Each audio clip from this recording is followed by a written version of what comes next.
नमस्कार। हमारी आज की कहानी है यह मेरी मातृभूमि है, जो कि मुंशी प्रेमचंद जी द्वारा लिखी गई है।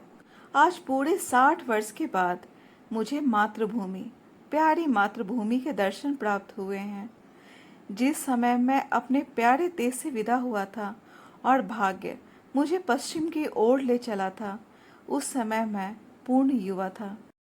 मेरी नसों में नवीन रक्त संचारित हो रहा था। हृदय उमंगों और बड़ी बड़ी आशाओं से भरा हुआ था। मुझे अपने प्यारे भारतवर्ष से किसी अत्याचारी के अत्याचार या न्याय के बलवान हाथों ने नहीं जुदा किया था। अत्याचारी के अत्याचार और कानून की कठोरताएं मुझसे जो चाहे सो करा सकती है, मगर मेरी प्यारी मातृभूमि मुझसे नहीं छुड़ा सकती। वे मेरी उच्च अभिलाषाएं और बड़े बड़े ऊंचे विचार ही थे जिन्होंने मुझे देश निकाला दिया था। मैंने अमेरिका जाकर वहाँ खूब व्यापार किया और व्यापार से धन भी खूब पैदा किया तथा धन से आनंद भी खूब मनमाने लूटे। सौभाग्य से पत्नी भी ऐसी मिली जो सौंदर्य में अपना सानी आप ही थी। उसकी लावण्यता और सुंदरता की ख्याति तमाम अमेरिका में फैली। उसके हृदय में ऐसे विचार की गुंजाइश भी न थी जिसका संबंध मुझसे न हो। मैं उस पर तन मन से आसक्त था और वह मेरी सर्वस्व थी। मेरे 5 पुत्र थे जो सुंदर, हृष्ट-पुष्ट और ईमानदार थे। उन्होंने व्यापार को और भी चमका दिया था।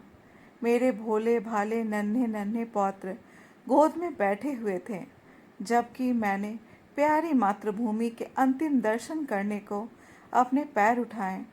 मैंने अनंत धन, प्रियतमा पत्नी, सपूत बेटे और प्यारे प्यारे जिगर के टुकड़े, नन्हे नन्हे बच्चे आदि अमूल्य पदार्थ केवल इसलिए परित्याग कर दिया कि मैं प्यारी भारत जननी का अंतिम दर्शन कर लूं।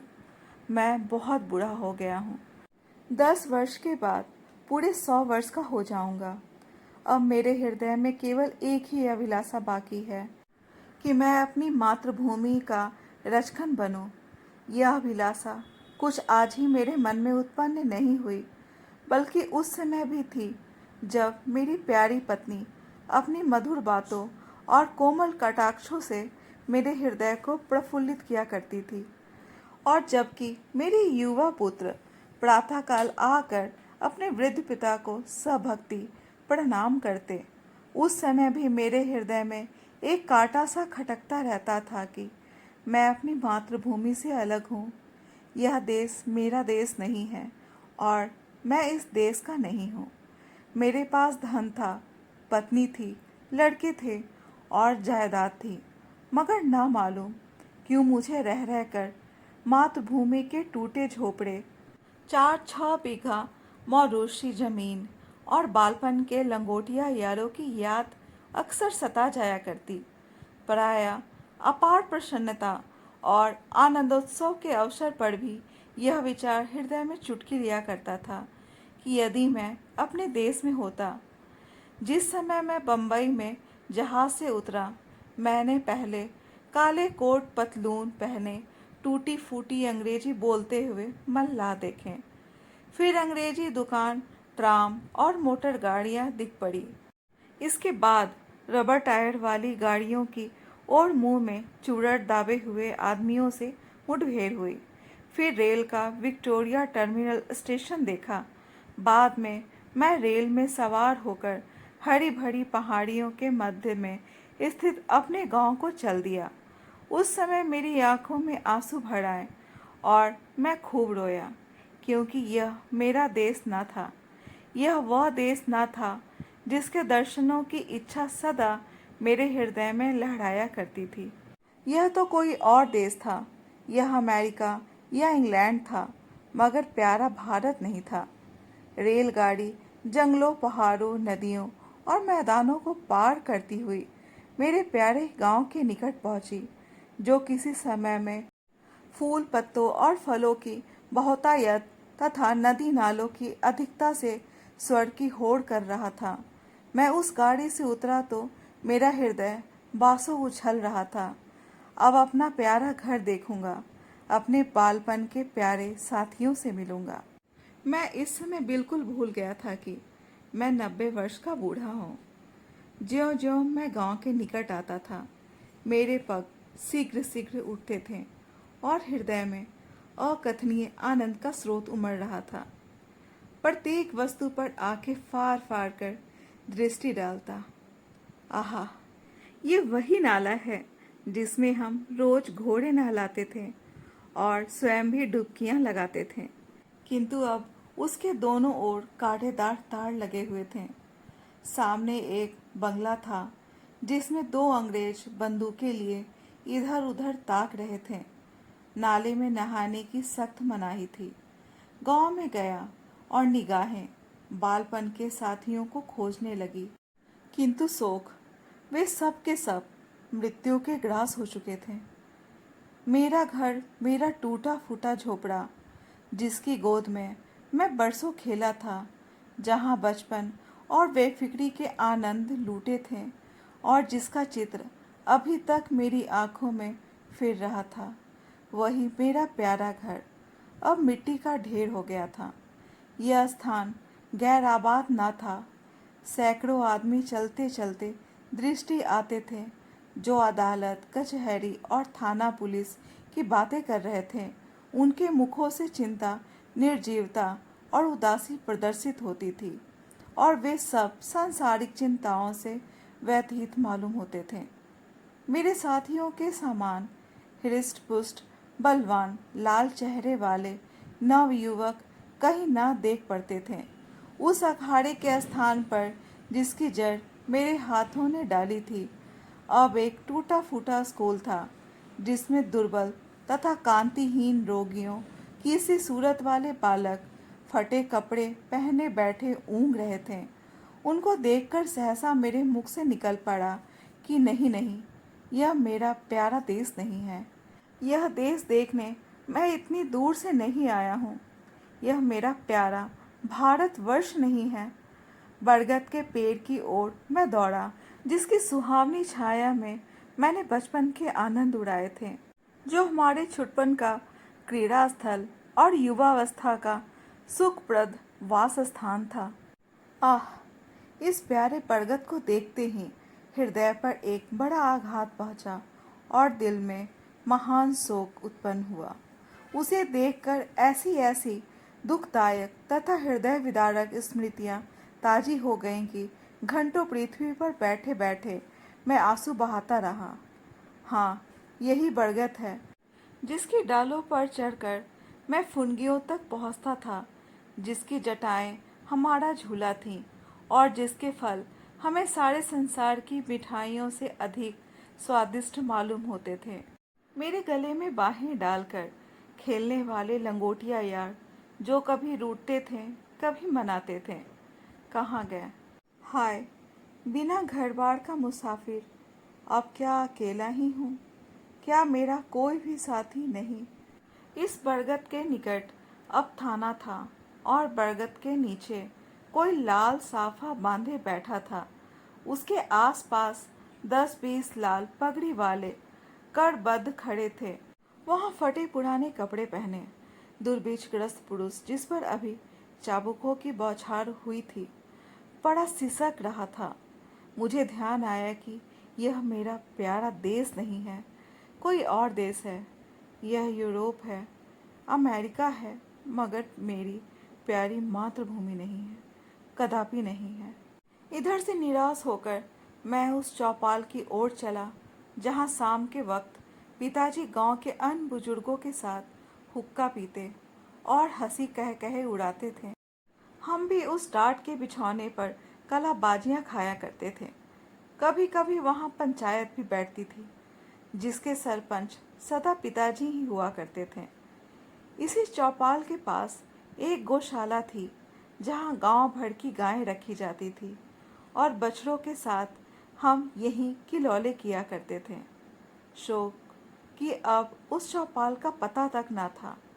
वहाँ अब गाँव में टीका लगाने की चौकी और डाक खाना था। उस समय इसी चौपाल से लगा एक कोल्हावाड़ा था, जहाँ जाड़े के दिनों में ईख पेरी जाती थी और गुड़ की सुगंध से मस्तिष्क पूर्ण हो जाता था। हम और हमारे साथी वहाँ गंडेरियों के लिए बैठे रहते और गंडेरियाँ करने वाले मजदूर के हस्त लाघव को देखकर आश्चर्य किया करते थे। वहाँ हजारों बार मैंने कच्चा रस और पक्का दूध मिलाकर पिया था और वहाँ आस-पास के घरों की स्त्रियाँ और बालक अपने अपने घड़े लेकर आते थे और उनमें रस भरकर ले जाते थे। शोक है कि वे कोल्हू अब तक ज्यों के त्यों खड़े थे, किंतु कोल्हावाड़ी की जगह पर अब एक सन लपेटने वाली मशीन लगी थी और उसके सामने एक तंबोली और सिगरेट वाले की दुकान थी। इन हृदय विदारक दृश्यों को देखकर मैंने दुखित हृदय से एक आदमी से, जो देखने में सभ्य मालूम होता था, पूछा, महाशय, मैं एक परदेसी यात्री हूँ, रात भर लेट रहने की मुझे आज्ञा दीजिएगा। इस आदमी ने मुझे सिर से पैर तक गहरी दृष्टि से देखा और कहने लगा कि आगे जाओ, यहाँ जगह नहीं है। मैं आगे गया और वहाँ से भी यही उत्तर मिला, आगे जाओ। पांचवी बार एक सज्जन से स्थान मांगने पर उन्होंने एक मुट्ठी चने मेरे हाथ पर रख दिए। चने मेरे हाथ से छूट पड़े और नेत्रों से अविरल अश्रुधारा बहने लगी। मुख से सहसा निकल पड़ा कि हाय, यह मेरा देश नहीं है, यह कोई और देश है। यह हमारा अतिथि सत्कारी प्यारा भारत नहीं है, कदापि नहीं। मैंने एक सिगरेट की डिबिया खरीदी और एक सुनसान जगह पर बैठकर सिगरेट पीते हुए पूर्व समय की याद करने लगा कि अचानक मुझे धर्मशाला का स्मरण हो आया, जो मेरे विदेश जाते समय बन रही थी। मैं उस ओर लपका कि रात किसी प्रकार वहीं काट लूँ, मगर शोक, शोक, महान शोक। धर्मशाला ज्यों की त्यों खड़ी थी, किंतु उसमें गरीब यात्रियों के टिकने के लिए स्थान न था। मदिरा, दुराचार और धूत ने उसे अपना घर बना रखा था। यह दशा देखकर विवशता मेरे हृदय से एक सर्द आह निकल पड़ी और मैं जोर से चिल्ला उठा कि नहीं, नहीं, नहीं, और हजार बार नहीं है। यह मेरा प्यारा भारत नहीं है, यह कोई और देश है, यह यूरोप है, अमेरिका है, मगर भारत कदापि नहीं है। अंधेरी रात थी। गीदड़ और कुत्ते अपने अपने कर्कश स्वर में उच्चारण कर रहे थे। मैं अपना दुखित हृदय लेकर उसी नाले के किनारे जाकर बैठ गया और सोचने लगा, अब क्या करूं? फिर अपने पुत्रों के पास लौट जाऊं और अपना यह शरीर अमेरिका की मिट्टी में मिलाऊं? अब तक मेरी मातृभूमि थी। मैं विदेश में जरूर था, किंतु मुझे अपने प्यारे देश की याद बनी थी। पर अब मैं देश विहीन हूँ, मेरा कोई देश नहीं है। इसी सोच विचार में मैं बहुत देर तक घुटनों पर सिर रखे मौन रहा। रात्रि नेत्रों में ही व्यतीत की। घंटे वाले ने 3 बजाए और किसी के गाने का शब्द कानों में आया। हृदय गदगद हो गया कि यह तो देश का ही राग है, यह तो मातृभूमि का ही स्वर है।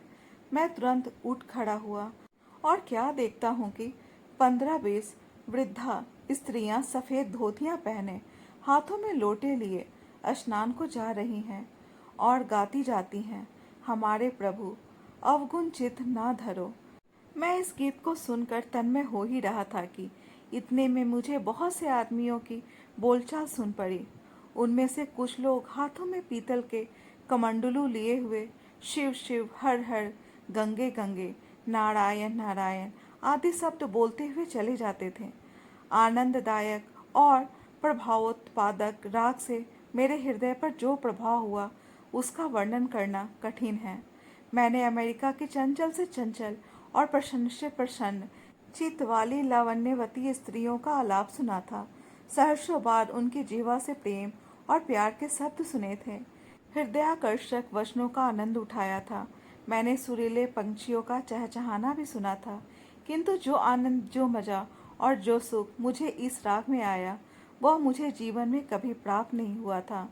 मैंने खुद गुनगुना कर गाया, हमारे प्रभु अवगुण चित्त ना धरो। मेरे हृदय में फिर उत्साह आया कि यह तो मेरे प्यारे देश की ही बातें हैं।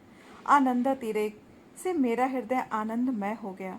मैं भी इन आदमियों के साथ हो लिया और 6 मील तक पहाड़ी मार्ग पार करके उसी नदी के किनारे पहुंचा जिसका नाम पतित पावनी है, जिसकी लहरों में डुबकी लगाना और जिसकी गोद में मरना प्रत्येक हिंदू अपना परम सौभाग्य समझता है। पतित पावनी भागीरथी गंगा मेरे प्यारे गांव से 6-7 मील पर बहती थी।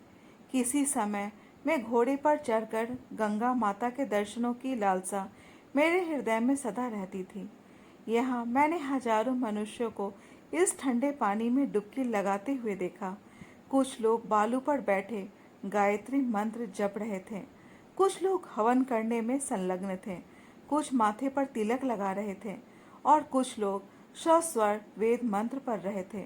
मेरा हृदय फिर उत्साहित हुआ और मैं जोर से कह उठा, हाँ हाँ, यही मेरा प्यारा देश है, यही मेरी पवित्र मातृभूमि है, यही मेरा सर्वश्रेष्ठ भारत है और इसी के दर्शनों की मेरी उत्कृष्ट इच्छा थी तथा इसी की पवित्र धूलि के कण बनने की मेरी प्रबल अभिलाषा है। मैं विशेष आनंद में मग्न था। मैंने अपना पुराना कोट और पतलून उतार कर फेंक दिया और गंगा माता की गोद में जा गिरा, जैसे कोई भोला भाला बालक दिन भर निर्दय लोगों के साथ रहने के बाद संध्या को अपनी प्यारी माता की गोद में दौड़कर चला आए और उसकी छाती से लिपट जाए। हाँ, अब मैं अपने देश में हूँ। यह मेरी प्यारी मातृभूमि है। यह लोग मेरे भाई हैं और गंगा मेरी माता है। मैंने ठीक गंगा के किनारे एक छोटी सी कुटी बनवा ली है। अब मुझे सिवा राम नाम जपने के और कोई काम नहीं है। मैं नित्य प्रातः साय गंगा स्नान करता हूँ और मेरी प्रबल इच्छा है कि इसी स्थान पर मेरे प्राण निकले और मेरी अस्थियाँ गंगा माता की लहरों की भेंट हो।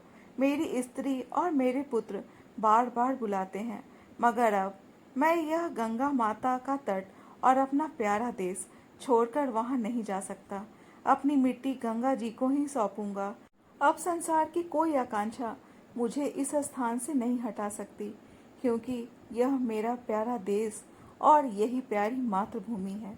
बस मेरी उत्कट इच्छा यही है कि मैं अपनी प्यारी मातृभूमि में ही अपने प्राण विसर्जन करूं। दोस्तों, ये कहानी कैसी लगी? कमेंट बॉक्स में अपने विचार ज़रूर बताएं और अगर कहानी अच्छी लगी हो तो कहानी को लाइक, शेयर और चैनल को सब्सक्राइब जरूर करें। कहानी सुनने के लिए धन्यवाद।